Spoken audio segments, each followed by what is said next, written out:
Tenang betul hari ni. Ish. Tak burung lagi. Tante macam ni lah dia nak singgah. Ya.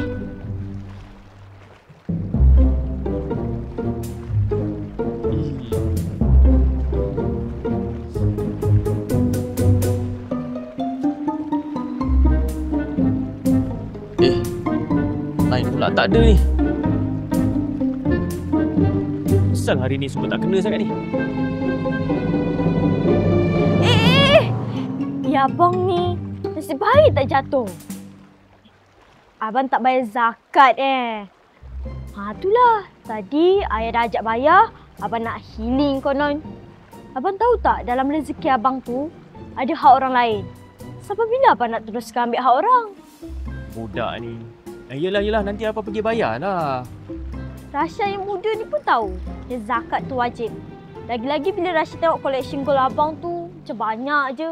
Tu pun kena zakat juga tau. Yelah. Pergi masuk rumah tu.